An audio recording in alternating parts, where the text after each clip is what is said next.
வாங்க எங்கள் வீட்டு லன்ச் என்னென்னு பார்த்துடலாங்களா. இன்றைக்கி ஒவ்வொருத்தரும் ஒவ்வொன்று சமைச்சிருக்கோம். சாப்பாடு நான் தான் வடிச்சிருக்கேன், பசங்களுக்கு கொடுத்துட்டேன். இனிமேல் தான் பெரியவங்களாம் சாப்பிடுவாங்கங்க. இது காலையில் ஹஸ்பண்ட் வந்துட்டு ஆஃபீஸ் கிளம்புனாங்களா, ஸோ அறக்க பறக்க செஞ்ச தக்காளி சாதம் இது. மீதி அப்படியே எடுத்து வச்சுருக்கேன். இப்போல்லாம் கொஞ்சம் நிறையாவே செய்கிறது, ஏன்னா வீட்டில் நிறைய பேர் இருக்கிறதுனால கொஞ்சம் எக்ஸ்ட்ராவே செய்கிறது. உருளைக்கிழங்கு பொரியல் இது வந்துட்டு எங்களுக்காக செஞ்சது. ஏன்னா இன்னொரு பொரியலும் இருக்குது, காட்டுறேன். அதை நாங்கள் சாப்பிட மாட்டோன்றதுனால இது எங்களுக்காக. மாமியார் இருக்காங்க இல்லையா, அதனால டீ கண்டிப்பாக எப்போவுமே இருந்துகிட்ருப்போம், இல்லைன்னா தான் கஷ்டம். இங்கே பாருங்கள், சாம்பார், அரைச்சி விட்ட சாம்பார். எங்கள் மூத்தார் ஒய்ஃப் இருக்காங்க இல்லையா, சூப்பராக செஞ்சுருக்காங்க. கேரளா ஸ்டைலில் தான் செஞ்சாங்க. அவங்க கூட தான் இப்போ நான் நிற்கிறதுனால இவ்வளோ தானா, இதுக்காக நம்ம கஷ்டப்பட்டோம் அப்படின்ற அளவுக்கு ஃபீல் பண்ணிட்டேன். ஒன்றும் இல்லை, ரொம்ப சிம்பிளாக இருந்துச்சு. அடுத்த வாட்டிலாம் நானே ட்ரை பண்ணுவேன். எல்லா காயும் போட்டிருக்காங்க, முருங்கைக்காய், வெண்டைக்காய், உருளைக்கிழங்கு, கத்திரிக்காய், எல்லா காயுமே போட்டுட்டாங்க மாமியார்.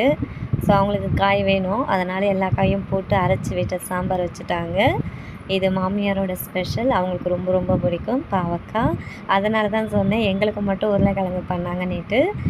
மூத்தார் மாமியாருக்கு, எங்கள் மூத்தார் ஒய்ஃப் எல்லாருமே இவங்க பாவக்காய் எடுப்பாங்க, நாங்கள் எடுக்க மாட்டோம். மூத்தார் பையன் அவன் எடுக்க மாட்டோம், அதனால் எங்களுக்கு மட்டும் தனியாக வச்சுட்டாங்க உருளைக்கிழங்கு உப்பேரி.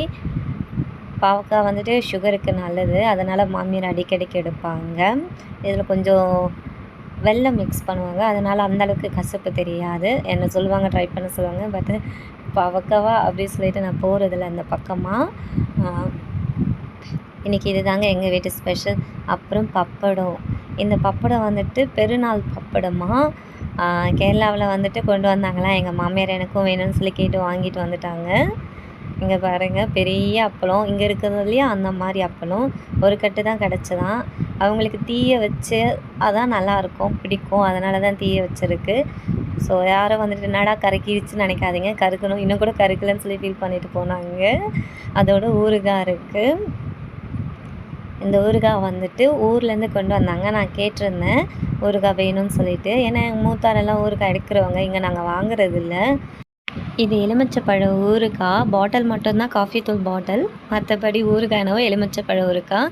இன்றைக்கி கேரளத்து ஸ்பெஷல் இது தான். ஆளுக்கு ஒன்று சமைச்சிருக்கோம். எப்படி இருக்குது சொல்லுங்கள்.